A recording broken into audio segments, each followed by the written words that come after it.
Welcome to the Sanity Project podcast, where you can awaken your mind to clarity and success even in today's life challenges. We're here to provide insights and solutions that will help you live a sane, healthy, and prosperous life. Here's your host, Joanne Victoria. Hello, everybody. This is Joanne Victoria, your host of the Sanity Project podcast. You, the listeners, are here to discover a life of clarity, confidence, and success. And today, our success is going to be about romance in your relationship. Our guest today is Roman Mironov. Roman Mironov is a coach trained by a Tony Robbins program, helping people create amazing relationships and a happy lifestyle. Welcome to the program, Roman Mironov. Hi, Joanne. Thank you so much for having me. It's a pleasure. Well, I am excited that you are here because I think many people do not know what to do to have more romance with less stress. Or just having romantic relationships can be difficult. And, who takes the first step? Who takes the second step? Does the man take the first step? Does the woman take the second step? Who knows about that anymore? And especially, good Lord, with the pandemic, how do people handle themselves during this time? So what brought you to this place where you teach insanely actionable strategies for more romance with less stress? Yeah, I think it was a combination of factors. The first one was that I went through a painful divorce in 2014.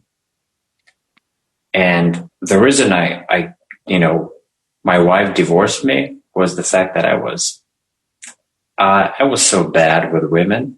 I did not have any relationship skills. Even though we spent 11 years together, I did not know how to treat her. So what I did was treating her like she was a man, and of course that never worked. So rightfully, so she had her reasons to divorce me, and she did. Yeah, and another reason was that I was a very, very bad case of workaholism. So you weren't present. Absolutely. So my ex-wife, and my son, who is actually having his birthday today. Oh, happy birthday. How sweet. Yeah, thank you. Thank you so much. So they never saw me because I thought that work was too important. And that's how I lost my family. So I went through this painful divorce, and I realized that I was missing all those relationship skills. So I started learning dating and relationships, and I put myself out there. I practiced everything that I was learning, and I got into a couple of very good relationships, and I learned a lot. And I realized that this path that I went through, a divorce plus all these experiences, several years of experience out there when I was practicing all those skills, those made me relatable, and those actually gave me knowledge that I could share with people who were in similar situations, like looking for a great partner or trying to rebuild their relationship, trying to reignite the passion. So that's what I thought. The second reason was my love for self-improvement. I'm crazy about that. I'm crazy about growing in this sense. I'm crazy about discipline. So I always felt that I could inspire people to do that because I am inspired by self-development so much. So being a coach really, really helps me do that. And the third thing that actually gave me momentum here was my move from Russia to Canada last year. So before that, I had been a professional translator for 14 years. And then I was lucky enough to immigrate to Canada. And when I came here, I said, okay, what's my next step for me? It's a good time for me to change careers. And so I looked into coaching, and becoming coaching, and now I do specialize on relationships because I feel this is like the biggest area for me where I can help people. There you go. So that's all great. I'm looking at, when you talk about relationships, there's also the relationship, there's the romantic relationship, which you seem to be an expert in, and that's, I think, outstanding because people need help all the time because everybody speaks a different language, even if they're speaking the same. Right. They come from their own backgrounds, their own experiences. But also, what about the relationships? For example, when coaches have clients of the opposite gender or of another gender, I mean, we'll just stick with man, women for now. But it's sometimes interesting to see how they listen or don't listen to each other in a coaching situation. Have you come across that as well? Not really. All the couples that I've dealt with so far were traditional couples. Okay. So let's talk about, why don't you give the audience a story about a couple and where they started and how you worked with them, as much as you care to share, and what the outcome was. Is that okay for you to do that? Yeah, absolutely. Just let me think here about a good example. Okay. Yeah, so there is this couple. The woman originally came to me, and she wanted to really get away from her husband, to separate. And the reason is that he is not really present in the relationship. He doesn't give her the attention that she wants. He didn't give her the attention that she wants. That's really changing now in them. And as we started working together with the woman, she was my client. She is actually my client. It turned out that her main problem was actually lack of self-care, lack of self-love in her life.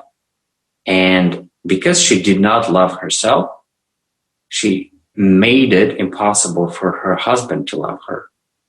Because she always wanted to, she always put his needs first. And she forgot about her needs.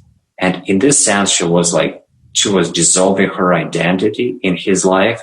She was never living her life. So we started with really, really small steps. First of all, something that I like to begin with in my coaching is actually to improve, whenever it's possible, to improve the working situation for my client. In her case, she wasn't really working, so we decided that she should go to work, and she started working just in a coffee shop, and she loved it, and that already changed her energy. And then we started working on deeper things in the area of self-care and self-love. So I taught her to be more egoistic in a good way, to buy things for herself, to throw old things out, to put her needs first more. Let's say if she would, like in the past, if she went to an event, any sort of event, she would feel guilty after a couple of hours because her husband was not getting her care at that moment. So she would run away from the event back to her home, even though the event did not finish at that point. So she would return home and make dinner, take care of her husband. But now it's different for her. She started to love herself more, and she spends time at those events without feeling guilty. And what we saw is that we were really, really amazed by how her husband's attitude to her actually improved, because he started to do things for her himself without expecting her to do all those things for him. So he became more independent. He became more responsible for smaller things in his life. And actually, he started to appreciate her more. Well, there you go. Well, what's interesting is when you talk about a woman who didn't have any self-love and wasn't applying any self-care strategies for herself, that's not unusual, unfortunately, for a lot of women. Right. That, and I don't think much has changed on that level with women like that, 20, 30, 40, 50 years. Yes. I mean, you have the working woman, who's juggling home, career, possibly children, and then, anything that goes on in the social community that you need to deal with. And I agree with you. You have to put yourself first. Otherwise, there's nothing there for you to give. Right, exactly. And if you don't take care of yourself, no one else will. So the success you had with this particular client where you taught her how to take care of herself, small steps at a time, getting a job, staying longer, buying new things. And that's also what's interesting when you talk about getting rid of the old or the used and buy new. I recently saw an interview that there was someone, some big designer whose name I can't remember, and he was talking about just that. He said, it's for your self-esteem that you buy new, because when you buy old, you're buying the people's energy is with that. Right. Whatever it might be. It could be a stove, it could be a coat, the same thing. And so I find that interesting. Buy new. Okay, anybody who's listening, buy something today. So it's okay, yeah. Well, it's also a success for you that the husband's attitude changed and improved. Oh yeah. That was incredible. That was incredible because originally she came to me with this request. She wanted me to help part ways. You see? Oh yes. Because she did not see any light at the end of the tunnel. Or anywhere. Yeah. Right. And those are the times when I feel really grateful for my training with the Tony Robbins program, because that program is based on the premise that every relationship can be saved. And I do believe in that. It's interesting that you say that. Well, number one, Tony Robbins has been divorced, so he didn't save his first relationship or his wife, his first wife, the mother of his children. I don't know if he's got children with this most recent one. And yet I'm having a problem with the concept of marriage. Not me as when I look at people getting married and, nothing changes in the spectrum of marriage over the decades. There are very few people who are able to get in a relationship, make it a healthy relationship where each of the individuals grow and respects each other. And, the entire concept of marriage dates back to the Victorian era, where women were chattel. They were, like a car. They didn't have cars then. So they were like a whatever. Horses. They were like a horse. So I don't think, you're going to have to convince me and our listeners why relationships with marriage. Now, I have no problem with, there are several couples out in the world, some are popular movie stars and stuff that have been in relationships without marriage for decades. Why do you think that works when marriages don't work? Look, I don't really distinguish between a marriage and a long-term relationship. Good. Like 10 years. I don't think there is a big difference. As long as people live together, I think it's basically the same. So why is there this need in society for people to get married? There are different reasons. First of all, it's a tradition, right? That's coming from older ages, when it was important for a man and a woman to share responsibilities, right? So it's more like a tradition. It's not really necessary. If people don't want to get married, that's fine. Maybe, so it's not really my job to convince you of a marriage, because because you have this. And my second point, I guess, is that I do believe, let's say not marriage, but I do believe in long-term relationships, because I truly believe that this is where really deep feelings can be developed on both sides. And you can, with each year, as you grow older together, you can really, really go deeper into your relationship. I believe that. And I think that things like marriage there's a package that comes there for younger people, of course. We're going to get married, we're going to have a wedding and spend too much money and then have children. And it's like, that's too much at one time. Right. Right? I mean, it's just too much. There's so much frivolity, but there's very little devoted to the relationship. And that's where you come in. I mean, it would, people who are listening who are thinking of getting married, I think they need to talk to you first and see if they can create a loving relationship with romance. Yes. And you know what? That's a very good point. And the example that I give people to challenge them a little bit is that they should have a wedding ceremony, not when they get married, but let's say after 5 or 10 years of being married, because it should come as a reward. You don't start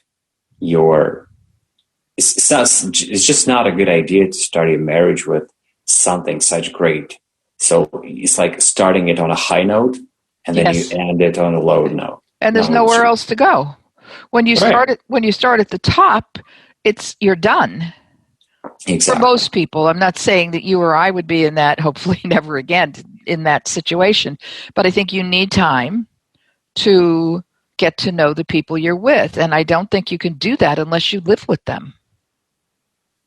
Oh, yeah, absolutely. Living is this sort of a test that people put each other through.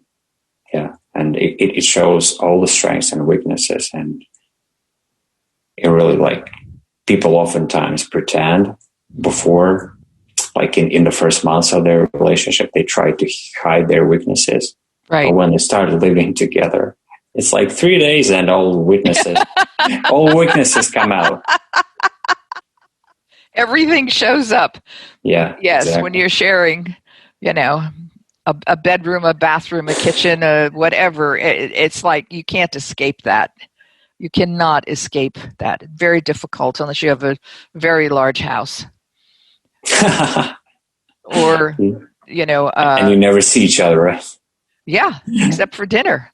Hopefully. Well, I would say dinner 3 times a week, and the rest of the time is you're on your own right now. That's today.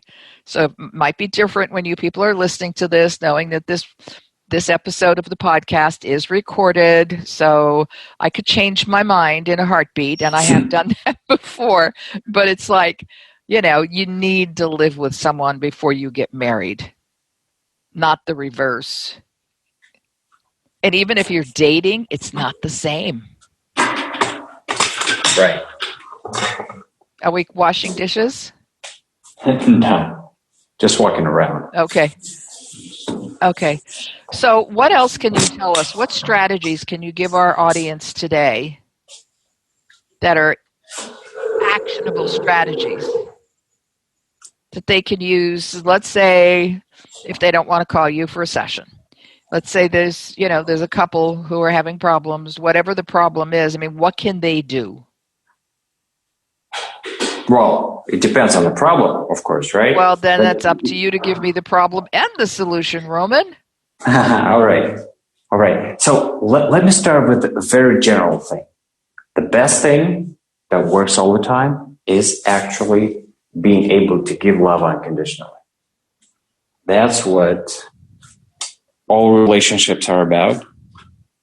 And that's the thing that can always cure any relationship problem. Basically, what I'm saying is this. So when you love the other person unconditionally, you don't have any expectations. You just go into the relationship to give love. And when you do this, several amazing things happen.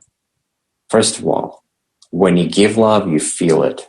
That's how it works. Just think of like little babies, infants. You love them just because you love them. The second thing is that you make the other person feel happy by loving them unconditionally. And when you see that they're happy, you also feel happy. Especially if you are a man, because men are wired to make their women happy.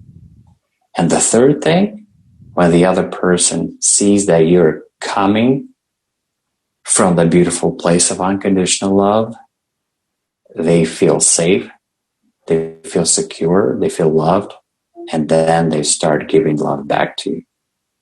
So it works both ways, and it's a win-win for everyone. And let me give you something very specific. Well, everyone knows that as a couple, you need to have at least one date per week. So you should just, go to movies or go to a restaurant or just, take a walk. That's easy. Everyone knows about it, but not so many people do that. They do it, yeah. True. But at least they know. And there's one idea that most people don't know about it, is that you can have this thing called a negativity meeting. What this is you postpone criticism during the week until, let's say, Sunday. So you don't criticize your partner at all. What you do is you write down all your criticism. So you don't have any arguments throughout the week. Then comes Sunday, you go to a restaurant or a cafe, you sit down, and you share your criticism. So you are allowed to share any complaints that you have, any requirements that you came up with, only during that meeting. And it happens like this. You take 30 minutes to listen to your partner first, without interrupting them. Then you thank them for, saying all those criticisms. And then it's your turn. You can share what's been on your mind this week. This improves the relationship drastically because it's like 6 days during your week are free from any criticism. And that makes a huge difference. That's amazing. I've tried telling that to people when I was working in family-owned businesses, because that's like being married, and or they are in a relationship, and not just doing it daily. They would do it every 5 minutes, every hour, whatever. It's like just taking the skin off another human being. Even right. When I did some relationship counseling way back when, it was like, you get off people's back, giving them a chance to breathe. And I think this concept here of making a date to share the criticisms, complaints, and what's going on with each person in the relationship is a marvelous thing. Yeah. It's difficult to do. But yes, if you do cultivate this habit, it helps so much. Yes. The good things are worth waiting for. So how can our audience find you? I know you are on numerous social media links, and your name is Roman Mironov, Mironov, and that's your website address, romanmironov.com. But where else... If they want to have a session with you or talk to you, what should they do? Yeah, go to my website, romanmironov.com, hit the contact tab, and just contact me for a free session. And also, let me know that you're coming off Joanne's podcast, and I'll be happy to give you a 30% discount. There you go, people. Discounts. We all love discounts. So a 30% discount if you tell Roman that this is where you heard about him. Well, I want to thank Roman Mironov for being here today. Just to remind you, Roman Mironov is a coach trained by a Tony Robbins program, and Roman is all about teaching insanely actionable strategies for more romance with less stress. And as I say in pretty much every podcast that I record, re-listen to this podcast. I will guarantee you that you did not get all the hints that Roman has put forth. So re-listen to this podcast. If you're listening on your phone, get your note application out because you're going to take notes. And if you're listening at your desk with your desktop, get a piece of paper and pen out and take notes because Roman has some great ideas.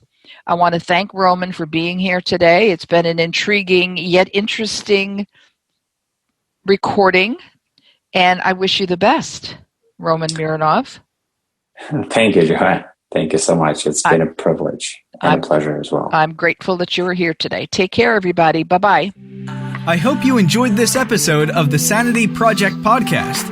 Please go to AskJoanneVictoria.com to listen to more podcasts. Check out Joanne's coaching programs and get a free copy of her report, 5 Steps to Achieve Life-Work Harmony. That's AskJoanneVictoria.com. Take care, and thanks for being here.